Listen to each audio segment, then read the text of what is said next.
On July 2nd, a betting market appeared online asking a very specific question. Will Fowler and Bellogan play against Belgium? Reasonable enough question, except for the timing.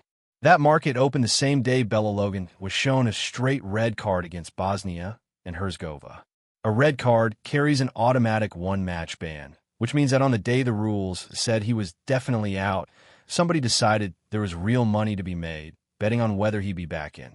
And 3 days later, on July 5th, FIFA's disciplinary committee announced his suspension had been shelved and he was free to face Belgium. Now, here's the detail that turns a coincidence into a headline. 15 players were sent off at this World Cup. No such market was open for any of the other 14. And not one of those 14 had their ban suspended.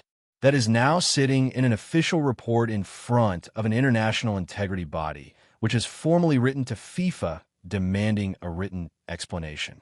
And it's only one of 7, because the betting scandal FIFA spent this entire tournament insisting did not exist has just been dragged into the daylight. And the numbers behind it are staggering. Let me be crystal clear before we go one step further, because I'm going to keep saying it.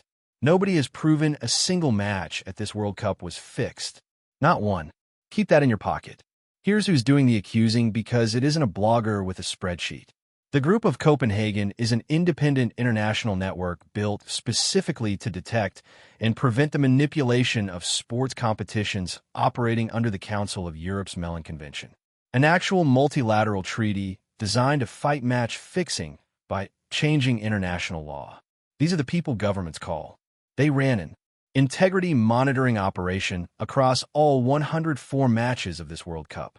Their conclusion, summarized by the Council of Europe, was that 7 separate notices were raised for possible match manipulation, and the scale they were monitoring is genuinely difficult to comprehend. The group estimates that roughly $240 billion was wagered across this tournament. $240 billion. That's approximately double what was bet on car in 2022, doubled in 4 years. 15 matches were placed under increased surveillance, particularly during that final round of group games where the incentives get weird, and 12 major controversies were specifically analyzed for integrity risk. So what actually got flagged? 3 of the 7 have been reported, and each one will make your eyebrows climb. Number 1. The red card shown to South Africa's Thiazwani in the 84th minute of the tournament's opening game against Mexico. Remember that match?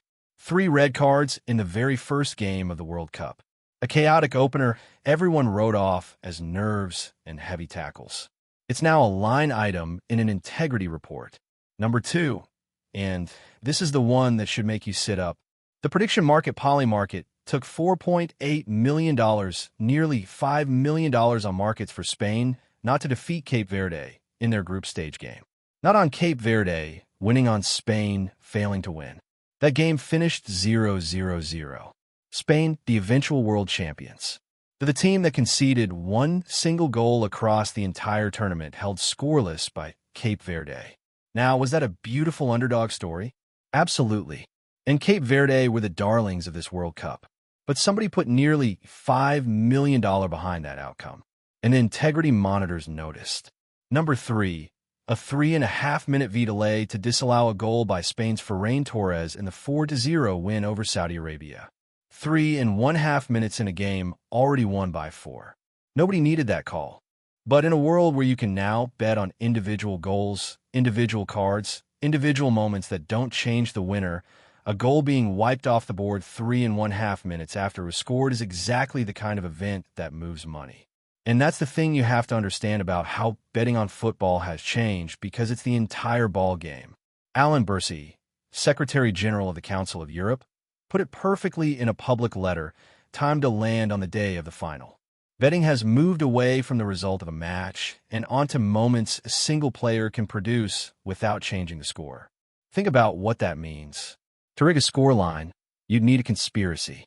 To move a market on whether there's a card in the first 20 minutes or a corner or a specific throw-in, you need exactly one person to make exactly one decision that nobody watching would ever question. Bears' verdict on it was 6 words long. It is an open door to fraud. Nobody has proven a single match was fixed, but the door, as he says, is now wide open. And there's a reason this particular tournament, is where it all came to a head. For the first time ever, the group of Copenhagen had to continuously monitor prediction markets, platforms like Polymarket and Kai, the latter of which is an official FIFA partner. And they were blunt about how hard that is. These markets, their reports said, raise unprecedented issues. They let people bet on an enormous range of events, often anonymously, using payment methods that are difficult to trace across a regulatory patchwork where the rules change depending on which jurisdiction you're sitting in. Monitoring them and international competition had never been attempted before, and their performance at this World Cup, according to one financial analyst who covers the gaming sector, blew past every projection anybody had made. So, you have a brand new, lightly regulated, hard-to-trace betting frontier exploding in size at exactly the moment FIFA decided to invite it into the stadium as a sponsor. So, here's where FIFA's nightmare becomes properly awkward, because they'd already declared this whole thing a non-story. On Tuesday, FIFA's own Integrity Task Force published its findings and reported that it had found no suspicious betting activity or indications of match manipulation in connection with any fixture across the entire competition. Clean sheet. Nothing to see. On Wednesday, the next day, the group of Copenhagen, which is a member of that same FIFA Integrity Task Force, detailed 7 notices from its own monitoring. Same tournament, same task force, opposite conclusions, 24 hours apart. That is not a great look. That's your own auditor publishing a contradiction one day after you gave yourself a clean bill of health. And it gets worse because FIFA isn't a neutral referee in the betting business anymore. They're a participant. In April, FIFA made a prediction market company called ADI Predict Street, an official World Cup partner, a company founded only months before the tournament, putting prediction markets inside the stadiums themselves for the first time in history. Read that back. The governing body responsible for protecting the integrity of matches took sponsorship money from the industry betting on those matches. Versailles' letter hammered exactly this point, warning that this World Cup opened the door wider and adding a line about the Bolligan affair that lands like a punch. When the rules bend under pressure, every result is open to doubt because that's what ties it all together. Find me any tournament with that much money moving through it, and I'll find you anomalies. So, no, this is not proof of a fixed World Cup. It really isn't. And anyone telling you otherwise is selling something. But here's why it still matters, and why I think this is genuinely FIFA's worst nightmare rather than just a bad news cycle. Because a tournament's credibility doesn't die from proven corruption. It dies from unanswerable questions. And this World Cup has produced a mountain of them. The 3 and 12-minute VR review, the disallowed Egyptian goal against Argentina that had an entire nation filing formal complaints, the all-Argentine officiating crew appointed to France's quarterfinal. But Logan's ban vanishing, while England's Jarell Quansah got 2 matches for a near-identical challenge. 15 red cards, 1 reprieve, 1 betting market. I want to be careful here, and I mean this. There is no evidence, none, publicly linking any referee or V official at this tournament to betting activity, and I'm not going to accuse anyone of that. Those are people's careers and reputations. But you understand the problem, right?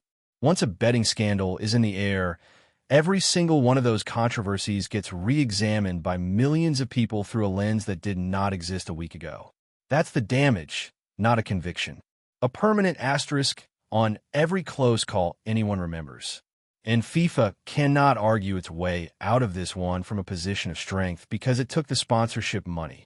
When you're being paid by a prediction market while insisting there is nothing suspicious about prediction markets, nobody is obliged to believe you, especially when your own integrity partner publishes 7 notices the day after you announce there are 0.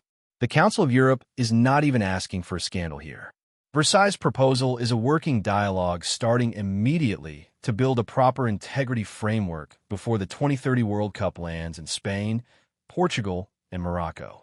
The same approach Europe used to force through binding treaties on stadium safety after heel and on doping is a constructive ask.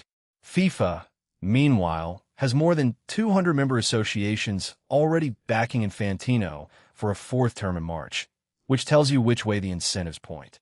So, Here's where it lands. Nobody has proven a single match at this World Cup was fixed, and I will say it a fourth time because it is true.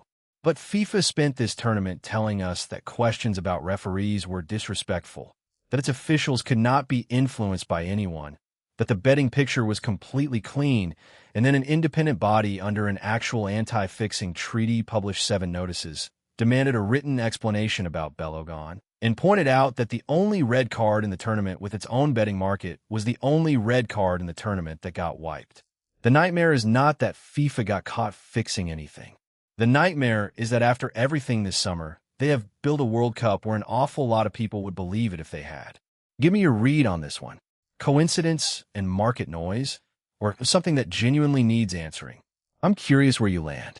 I'll be covering FIFA's response to that Belogan request the second it appears. So, stick around if you want to follow up.